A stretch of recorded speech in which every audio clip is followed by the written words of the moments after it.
పరిస్థితి ఏం డిమాండ్ చేస్తూ ఉన్నారు?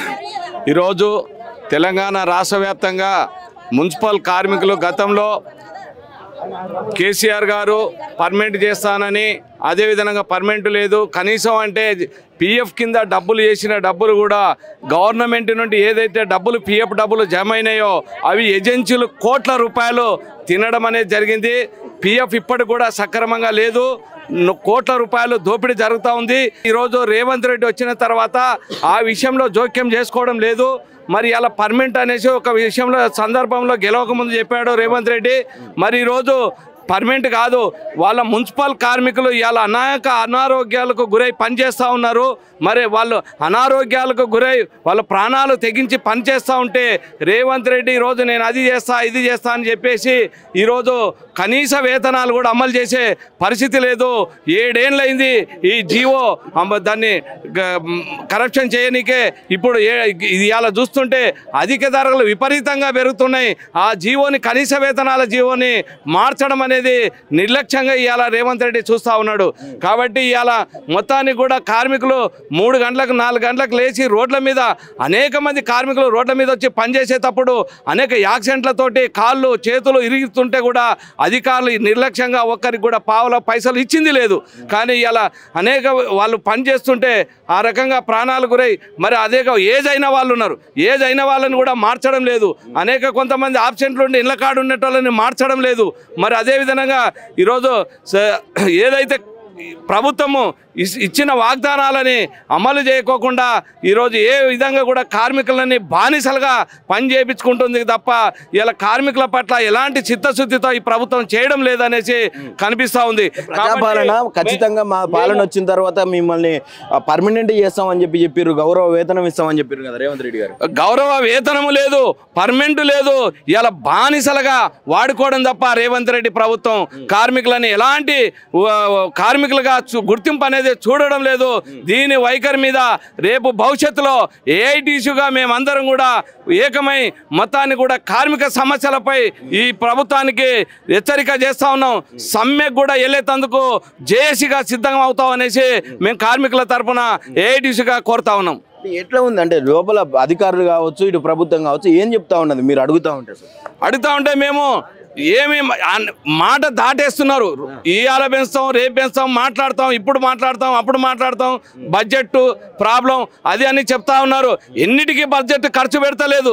దేని బడ్జెట్ అంటే మున్సిపాలిటీలకి దగ్గరకు వచ్చే వరకే బడ్జెట్ లేకపోతుందా మేము అడుగుతా ఉన్నాం.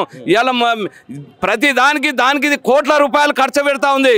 కానీ ఇలా మరి మున్సిపల్ కార్మికులకు ఎందుకు పెట్టలేకపోతుంది అనేసి మేము ఏఐటీసీగా అడుగుతా ఉన్నాం. అన్న ఏం చెప్తారు దీనికి సంబంధించి? అసలు గౌరవ వేతనం ఇస్తామని చెప్పి రేవంత్ రెడ్డి గారు మీకు గెలవక ముందుకు ఇచ్చినటువంటి హామీల మీద నిలబడ్డా, మీరు ఎందుకు పోరాటం చేయాల్సి వస్తుంది? వారు మేము కొత్తగా వచ్చినాం, ఫైనాన్షియల్ స్టాటస్ బాగలేదు అని చెప్పి 2 సంవత్సరాలు ఆగినాం. సరే ఇప్పటికైనా మేమంటున్నామంటే ఆల్రెడీ మా ఎమ్మెల్యే గారి ద్వారా కూరంనేని సాంబశివరావు గారి ద్వారా మున్సిపల్ కార్మికులు ఎదుర్కొన్న సమస్యల మీద వారికి వినతి పత్రం ఇవ్వడం జరిగింది. ఆయన దాన్ని పరిశీలించి మేము సానుకూలంగా స్పందిస్తూ 2 సంవత్సరాలు ఖచ్చితంగా మాకు కొంత వ్యవధి ఇవ్వండి, ఖచ్చితంగా పరిష్కరిస్తారని చెప్పి మేము హామీ ఇవ్వడం జరిగింది. సరే ఆ నేపథ్యంలో నేటి వరకు వేచి చూడడం జరిగింది. అయినా ఇవాళ మీకు అందరికీ తెలుసు నిత్యావసర వస్తువులు ఆకాశాన్ని అంటుతున్నాయి. వచ్చిన వేతనం సరిపోవట్లేదు కాబట్టి విధి లేని పరిస్థితుల్లో ఖచ్చితంగా ఈ పోరాటాన్ని దిగాల్సి వచ్చింది. తక్షణం ఇప్పటికైనా ముఖ్యమంత్రి గారు స్పందించి మా వేతనాలు మాకు 26,000 రూపాయలు ఇవ్వాలని, తక్షణమే పర్మనెంట్ చేసి మా ఉద్యోగ భద్రత కల్పించాలని మేము ఏఐటీసీ 2 సంవత్సరాలు కంప్లీట్ అయింది ప్రభుత్వం వచ్చి, ఇప్పటికీ కూడా ఇంకా చలనం లేదంటే ఎట్లా ఉండబోతున్నది ముందస్తు కార్యాచరణ? ప్రభుత్వం స్పందించకపోతే అంచెలంచెలుగా మా కార్యక్రమాన్ని ఉధృతం చేస్తాం. మేము పొద్దున 4 గంటలకు లేస్తాం. 4 గంటలకు లేచి ముఖం కడుక్కొని డ్యూటీకి రావాలంటే చలికాలంలో చల్లేస్తాం, వర్షాకాలంలో మొత్తం నానుకుంటేస్తాం. మాకు ఏ సేఫ్టీ లేదు. సగం వానలు అయిపోయినాక షట్టర్లు ఇస్తారు, అవి ఇట్లా అంటే ఇరిగిపోతాయి. జీతాలు టైంకు లేవు. మళ్ళా మాకు ఏ సౌకర్యాలు లేవు. చచ్చిపోతే 30,000 రూపాయలు ఇస్తలేరు. మళ్ళీ మాకు ఇన్సూరెన్సులు లేవు. చచ్చిపోతే ఒక 30 లక్షలు ఇన్సూరెన్స్ ఇవ్వాలి మాకు వర్కర్లకు. మాకు కొంచెం సబ్బులు సరుపులు నూనెలు ఇవన్నీ ఇవ్వాలి. ఎందుకు లేట్ చేస్తుంది ప్రభుత్వం? అప్పుడు మీకు గెలవక ముందుకు వచ్చింది కదా రేవంత్ రెడ్డి మీ దగ్గరికి వచ్చి మిమ్మల్ని పర్మనెంట్ చేస్తామని చెప్పిండు, నిజమేనా? చేస్తున్నాడు సార్, చేస్తున్నాడు. అందుకే మనకి కాంగ్రెస్ ని గెలిపించుకున్నాం, కానీ ఏం లాభం లేదు మాకు ఇండ్ల కోసం పోతున్నాము, ఏ లీడర్ దగ్గర పోతున్నాం, మాకు ఇండ్లు లేవు సార్. అత్త 14,000 జీతం, ఇల్లు కిరాయి 4,000 3,000 ఇటు జీతం ఇల్లు కిరాయి కడితే తిందలుగుంటలేవు, తిందలుగుంటే ఈ స్కూల్ పిల్లలకు లేవు. అయితే ఏ లీడర్ దగ్గర పోయినా జాగాలు లేవు, జాగాలేడికి వెళ్ళేలా అంటారు సార్. మరి అన్ని మాకు కేసీఆర్ కట్టించిన డబుల్ బెడ్రూమ్ ఉన్నాయి, అవన్నా మాకు ఇస్తే మేము అడ్జస్ట్ చేసి బతుకుతాం కదా సార్. ఓళ్ళకు లీడర్లకు ఇచ్చే పొజిషన్లు ఉన్నారు వాళ్ళు, మాకైతే ఇచ్చే పొజిషన్ లేదు. అంటే లీడర్ బామ్మడిదికు అక్క కొడుకు తమ్ముడు కొడుకు కాళ్ళకే అవుతున్నాయి, మాకైతే లేవు. డబుల్ బెడ్రూమ్ ఇప్పటికి 2 సంవత్సరాలు దాటిపోయింది కానీ ప్రభుత్వం అయితే మీ దిక్కు చూస్తలేదు. ఏం చేద్దాం అనుకుంటారు సార్? ఇంకా నా పెంచుతాడన్న ఆశ ఉన్నది, పెంచకపోతే మాత్రం కఠిన చర్యలు తీసుకుంటాం. కాంగ్రెస్ రాబోయే దినాలలో ఇప్పుడు సర్పంచ్ ఉన్నాయి, చైర్మన్ పదవులు ఉన్నాయి, వార్డు మెంబర్ల పదవులు ఉన్నాయి. మేము 10 మందికి చెప్తాం సార్ మాకే ఇస్తలేరు, మీరేమి చేస్తారని. అన్న ఏం పేరు? నా పేరు అజయ్, ఎక్కడి నుంచి? జైత్యాల డిస్ట్రిక్ట్ మున్సిపల్ నుండి వచ్చాము. ఎట్లా ఉంది? గతంలో రేవంత్ రెడ్డి గారు హామీలు ఇచ్చారు, పర్మనెంట్ చేస్తామన్నాడు, గౌరవ వేతనం ఇస్తా అని చెప్పిండు. ఎట్లా ఉంది ప్రజెంట్ సిచ్యువేషన్? ప్రస్తుతం ఉన్న పరిస్థితుల్లో నిత్యావసర సరుకుల కారణంగా కొన్ని అవసరాల నిమిత్తము ఎన్నో రకాలుగా ఖర్చులు ఉంటున్నాయి. అయినప్పటికీ కూడా కార్మికులను పర్మనెంట్ చేయాలని మేము కోరుతున్నాము. గవర్నమెంట్ ఎటువంటి స్పందన లేకుండా ఉండిపోయింది. ప్రస్తుతం ఉన్న పరిస్థితులు మాకు నిత్యావసర సరుకులు కావచ్చు, కుటుంబాలు ఎలా చేయాలంటే చాలా కష్టతరంగా ఉన్నది. మా మున్సిపల్ కార్మికులను వెంటనే పర్మనెంట్ చేయాలి. చేసేంత వరకు ఎన్నిసార్లు పోయింది ప్రభుత్వం దృష్టికి? ఇప్పటికీ 6 సంవత్సరాలు దాటిపోయింది, అయినప్పటికీ కూడా మాకు ఎలాంటి స్పందన లేదు. కాంగ్రెస్ వచ్చినాక ఇప్పటికీ కొన్ని నెలల వ్యవధిలో మాకు ఇప్పటికీ విన్నపించుకున్నాము, గవర్నమెంట్ దృష్టికి తీసుకుపోయినా అప్పటికి కూడా మాకు ఎలాంటి స్పందన లేకపోయింది.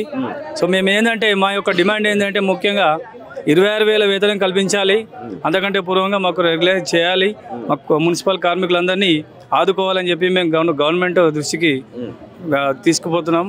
మరి ముఖ్యంగా మాకున్నటువంటి ఈ ఇన్సూరెన్స్ కావచ్చు, ఈ క్యాజువల్ లీవ్స్ కావచ్చు, వాటిపైన దృష్టి సారించి మమ్మల్ని ఆదుకోవాలని చెప్పేసి మేము డిమాండ్ చేస్తున్నాం. పని విధానం గతంతో పోల్చుకుంటే పని విధానం ఒత్తిడులు బాగున్నాయి. నలుగురు చేసే పనికి ఒకరు చేయవలసిన అవసరం ఎదురవుతుంది. సో దానికి ఏంటంటే మాకు లేబర్ విషయంలో కూడా కార్మికులను స్ట్రెంత్ పెంచాలి. దానికి గాను మాకు ఇప్పుడున్న పరిస్థితులను మమ్మల్ని ఆ రకంగా ఆదుకోవాలని చెప్పి. 2 సంవత్సరాలు దాటిపోయింది, ఇప్పటికి కూడా చూస్తలేదు ప్రభుత్వం. మరి ఇంకా ఇట్లనే కొనసాగిస్తే మీరు ఏమన్నా ముందల అటువంటి ధర్నాలు ఉద్యమాలు చేసే అవకాశం ఉందా? ముందస్తు రోజుల్లో కాలంలో మేము ధర్నాలు నిర్వహించే అవసరం ముందు ఎదురవుతుంది. ఎందుకనంటే మాకు రెగ్యులరైజ్ చేయాలని మేము కోరుతున్నాము. ఒక్కొక్కరు 20-30 సంవత్సరాల నుండి చేస్తున్నటువంటి పనితీరు మాకు ఎలాంటి సపోర్ట్ లేకపోయింది. దానికి గాను మాకు 26,000 వేతనం కల్పించాలి. ముందున్న రోజు భవిష్యత్తు కాలంలో మేము ధర్నాలు నిర్వహించి మేము ప్రతి ఒక్క మున్సిపాలిటీలో మేము మా కార్మికులను ఐకమత్యం చేసి మేము ముందడుగేస్తామని చెప్పి కోరుకుంటున్నాము. Thank you.